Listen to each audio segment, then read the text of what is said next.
I'm going to start off by sharing two videos with you.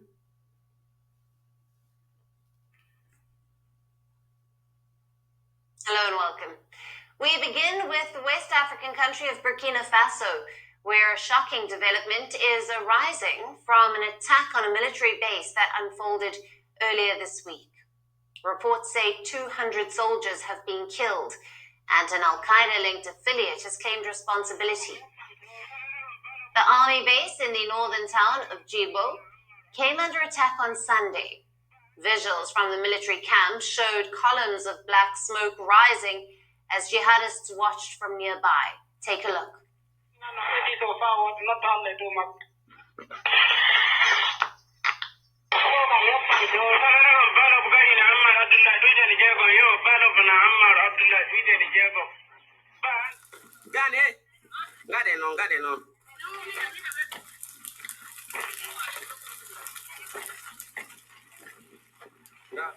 Ko wi o ñifa diina Allah ɗum wala fof ko itan diina Allah sinona ko ɓeydi so ji sakiraɓe a nemtenes. The jihadi group that confessed to the assault is known as Jamaat Nasr al-Islam wal Muslimin. It is the Al-Qaeda-backed group that has issued a statement claiming to have killed 200 soldiers of Burkina Faso. However, Burkina Faso's military government has not confirmed. The group had earlier claimed to have killed just 60 soldiers, but the dramatic shift in the death count has cast light on the spiraling instability in the country. The offensive came as Burkina Faso's leader, Ibrahim Traore, was visiting Russia, where he met with Vladimir Putin and discussed counter-terrorism. The May 11 onslaught wasn't just on the military base. Simultaneous attacks reportedly targeted police posts, a market, and a hospital.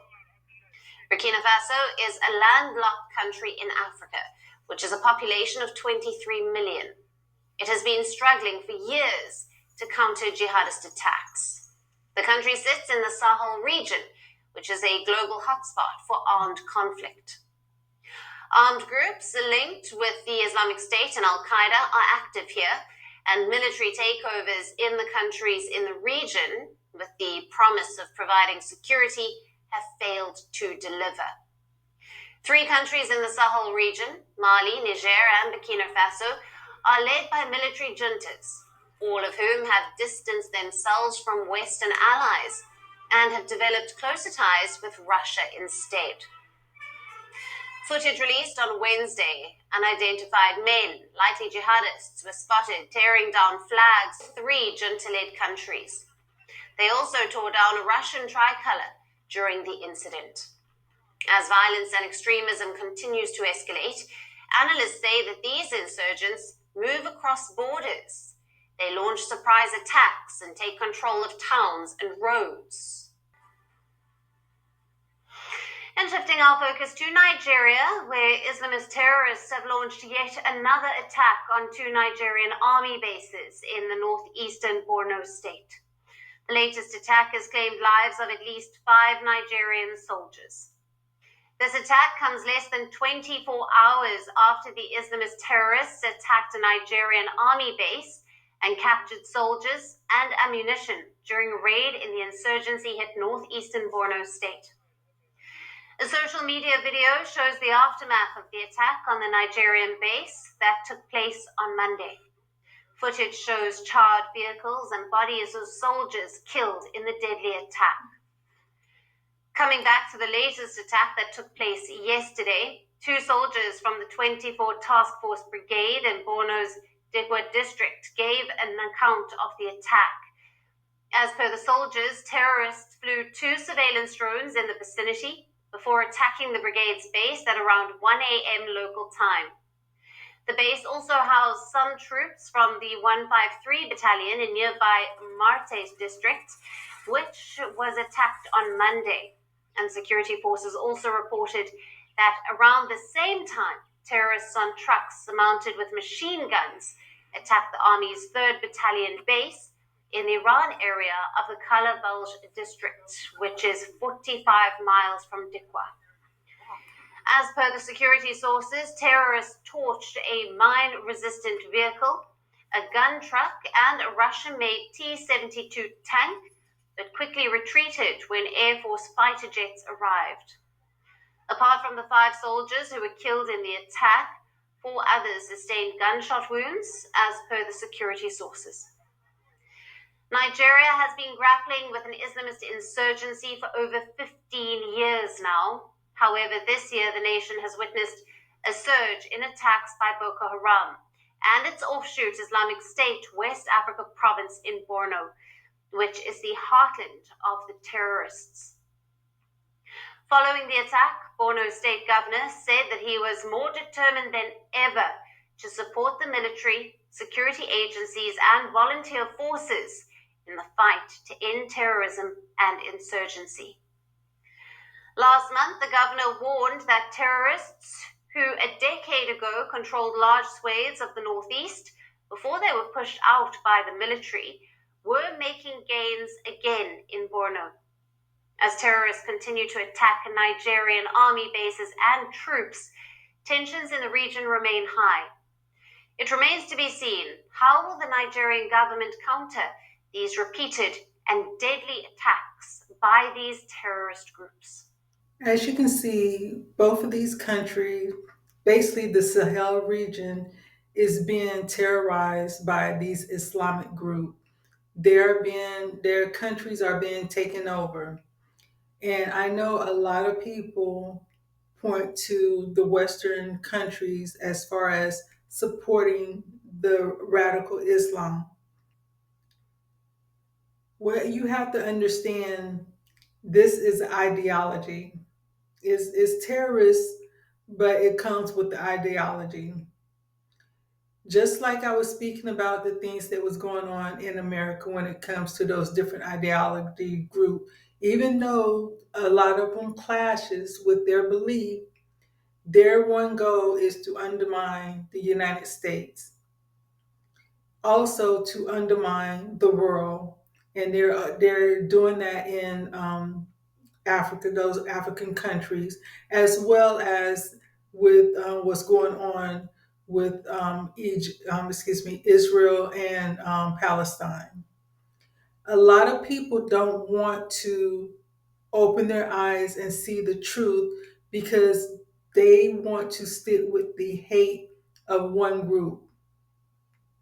Because I don't like this group, because I hate this group for one reason or another, I'm only going to speak up when it involves certain people. When it involves other people, I'm not going to say anything. That's how these ideologies survive, because people don't want to speak up about them. People don't want to acknowledge them. They don't want to put it on the news. They don't want to put it on social media. So these ideology are allowed to grow and fester. That's why I say it's very important not to think about skin color. Is to focus on the truth. Like I said, my Christianity comes first. With my Christianity comes the truth. When you look at the situation that's going on with Israel, a lot of people hate Israel because they're saying they stole the land from Palestine.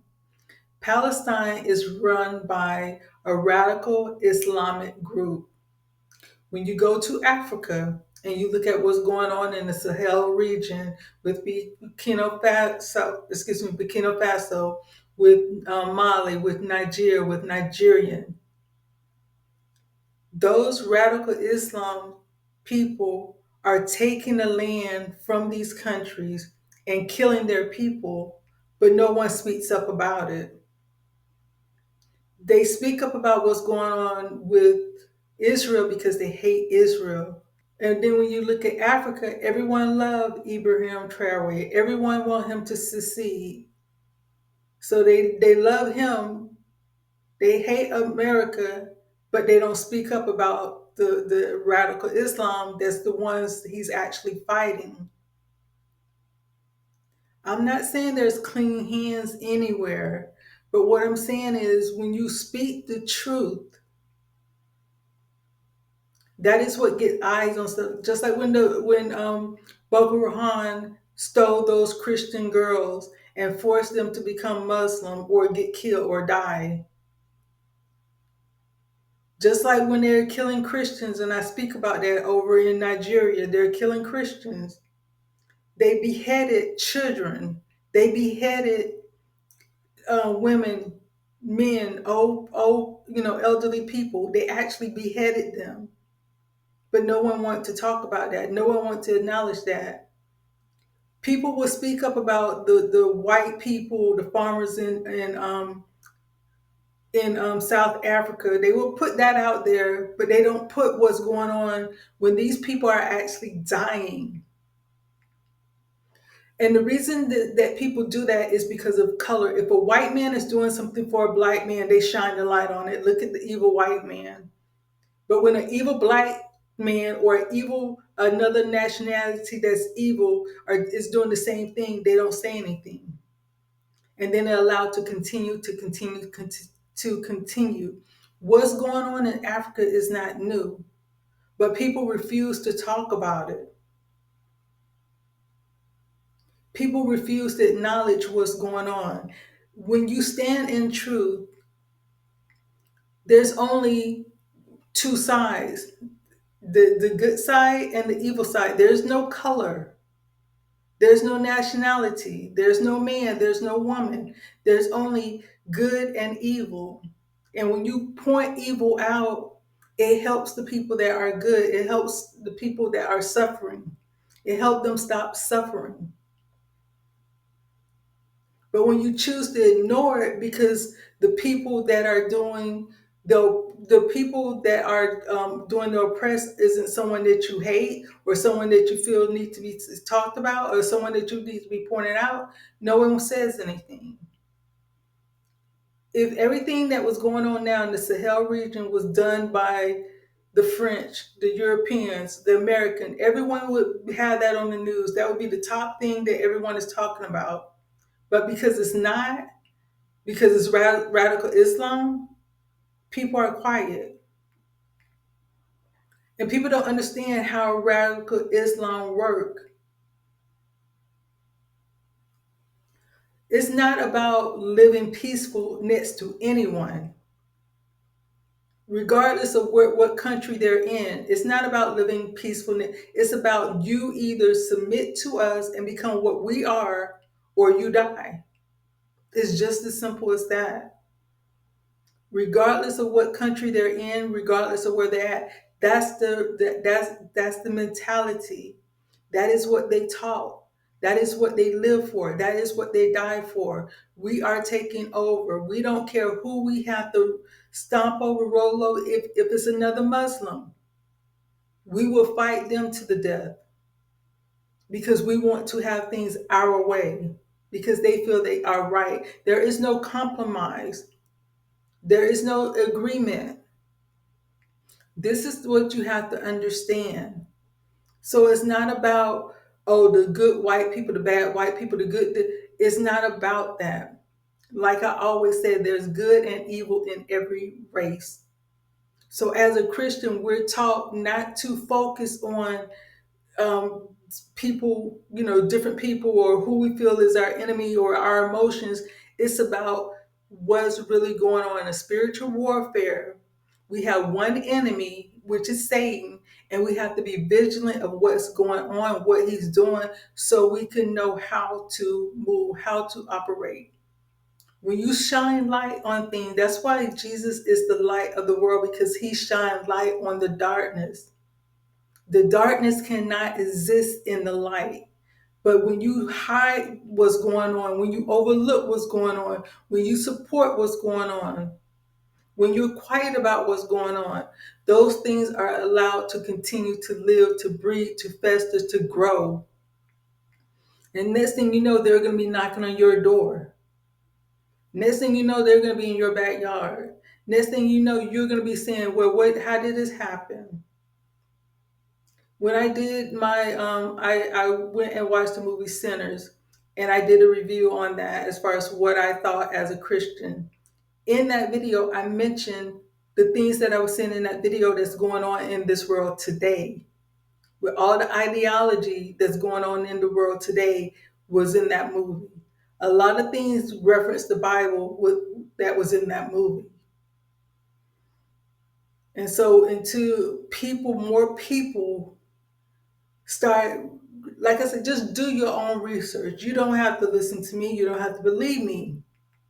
Just like when I talk about Christianity, I always say read the Bible for yourself, study the Bible for yourself, learn the Bible and understand what's in the Bible for yourself. Everything I'm talking about as far as all this radical Islam, get to know, understand what it is, what it means, what they want to do. Not based on what someone else told you, not based on, oh, I have a Muslim friend, that person is not. It's because I'm not talking about individuals. And like I said, I understand there's good and bad in every race, religious groups, or whatever. So I'm not saying overall Muslims are bad or overall Muslim. I'm not saying that. What I'm saying is understand what's going on in this world that can and will affect you if you're not paying attention, if you're not looking and seeing the truth behind what's going on.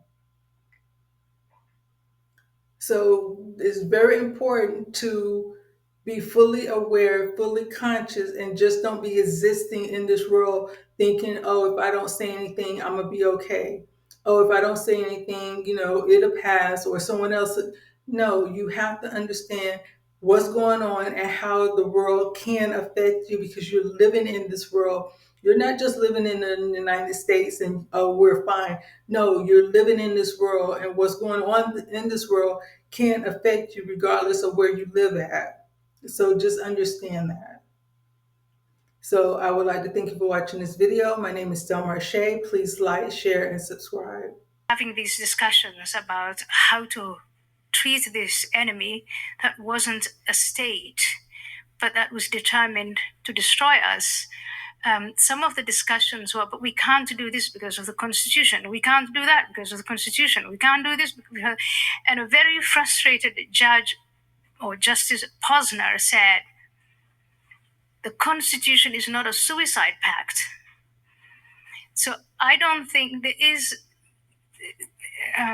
there's a lot of space between committing suicide and doing what the young man here said, is to let it just all happen. And I mean, when the time comes, I guess we will convert or we'll deal with it, whatever.